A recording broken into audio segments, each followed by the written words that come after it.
তুমি তুমি ঠিক টাইমে আইসাও খুঁজতে খাওয়ার টেবিলে। তেঁতুলের আচার, জলপুরির আচার, তারপর লেবু।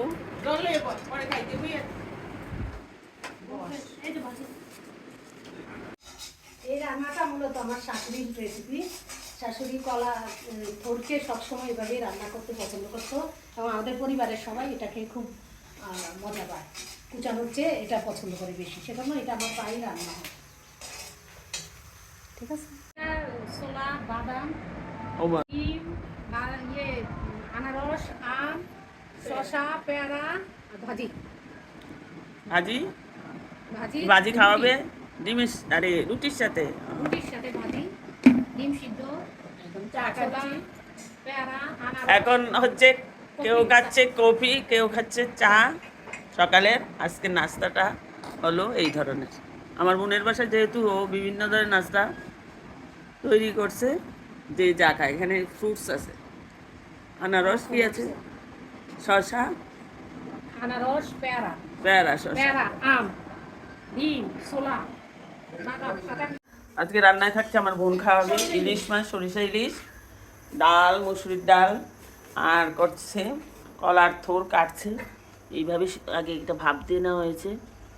কলার থোড় কীভাবে রান্না করবে আজকে, কলার থোড়টা একটু ভিন্নভাবে রান্না করবে, কেটে নেওয়া হচ্ছে। এই যে ভাপ দিয়ে কলার থোড়টাকে, ভিতরের অংশটাকে এইভাবে পাট পাট করে নেওয়া হচ্ছে। দেখা যাক কীভাবে রান্না করে সে আজকে। ভাজি, তারপর সাথে আছে ভাজি, মাছের ডিম রান্না করবি? মাছের ডিম ভাজি, মাছের ডিম ভাজি, আবার তিতা ভাজি। ইলিশ মাছ হলে আর কিছুই লাগে না, ইলিশ মাছ তো আছেই, সাথে আছে ডাল। ইলিশ মাছের ডিমটাকে কি করতেছো? মেখে নিচ্ছি কি কি দিয়ে? হলুদ, কাঁচামরিচ, পেঁয়াজ আর একটু ময়দা। বড়া বড়ার মতো হবে। হ্যাঁ। সকালে পরিবেশটা হলো এমন, আমার এক বোন বসে মনোযোগ সহকারে মোবাইল দেখছে, আর আরেক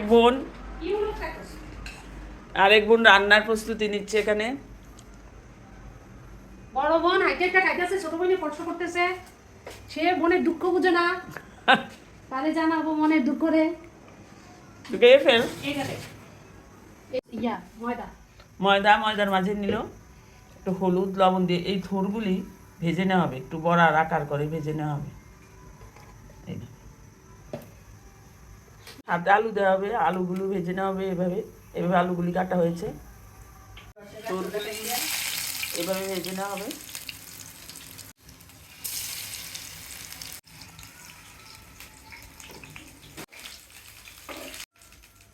মাছ রান্না হবে, দিয়েছে কালো জিরা, সামান্য পেঁয়াজ আর কাঁচামরিচ।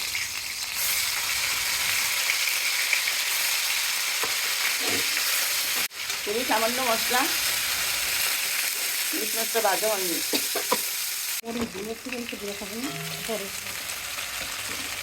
এক একজনের রান্নার এক এক স্টাইল, বিভিন্নভাবে রান্না করা যায়। একই নিয়মে রান্না করতে হবে এমন কোনো কথা নেই। আজকে এইভাবে রান্না হবে ইলিশ মাছ। এও করছে আমার ছোটো বোন। সাথে হচ্ছে কম তেলে এবং খুবই কম তেলে, ইলিশের গায়ে যেহেতু তেল আছে। এখন ভেজে দেবো, কারণ সরিষার একটু ইয়ে থাকে তো, মিহি না হলে তখন এটা এভাবে করে সেটে দিয়ে দিই। সরিষা বাটাটা জল দিয়ে গুলে না হলো, এটা ইলিশের ঝোল হিসাবে ব্যবহার করা হবে। এবার মাছটা মাঝে সরিষার জলটা গুলে দেওয়া হলো, নিচে যে সরিষার খোসা আছে এটা পরে যাবে, ছাকনা দিয়ে ছেঁকে দেওয়া হচ্ছে। যে সরিষা বাটার পর যে খোসাটা সেটা রয়ে যাবে। সরিষা বাটা দিয়ে ইলিশ মাছের পাতলা ঝোল হবে। এক বোন রান্না করতে ব্যস্ত, আমি ভিডিও করছি। আরেক বোন টিভি দেখছে খুব মনোযোগ সহকারে। আরেক বোন আসবে আজকে দুপুরবেলা, টিভি দেখছে খুব মনোযোগ সহকারে।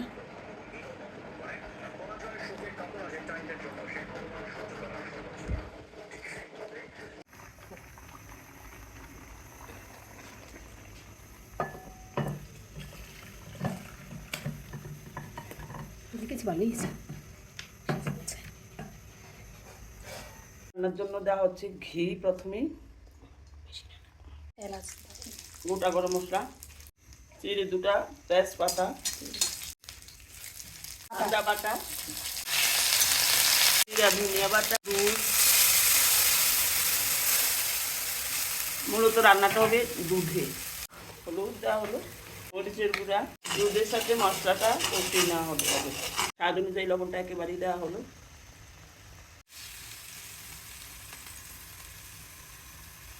হচ্ছে ইলিশ মাছের ডিম বড়া। ইলিশ মাছের ডিম এভাবে পেঁয়াজ কাঁচামরিচ দিয়ে মেখে করা যায়, বিভিন্নভাবেই করা যায়, সবজি দিয়েও করা যায়, বেগুন দিয়েও করা যায়, তবে আজকে বড়া হবে এইভাবে ডালের গুঁড়ার মতো। তার সাথে সবার জন্য একটা করে শুকনো মরিচ ভাজি হবে, খেতে খুবই মজা লাগে। কাঁচামরিচ, পেঁয়াজ, হলুদ, লবণ দিয়ে এভাবে আপনারা মেখে, একটু ময়দা দিয়ে মেখে ইলিশ মাছের বড়া খেয়ে দেখবেন, খুব ভালো, আশা করি খুব ভালো লাগবে। সাথে একটা শুকনো মরিচ ভাজি দেবেন, আরও টেস্ট হবে। ঘি দিয়ে নামিয়ে ফেলতেছি, নামিয়ে ফেলা হচ্ছে। কেমন হয়েছে গরি? কাঁচামরিচ দিছি, খুব ভালো হয়েছে। কাঁচামরিচ আজকে থোরের স্পেশাল রেসিপি। আমি তো বলছি সেজি দিয়ে করবো, আমি তো খাবো। আরেকটা বোন এসে উপস্থিত এই মুহূর্তে হলো।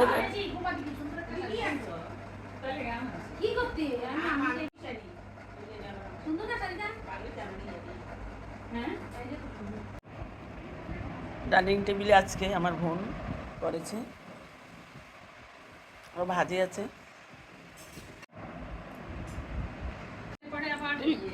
তুমি ঠিক টাইমে আইসা উপস্থিত খাওয়ার টেবিলে।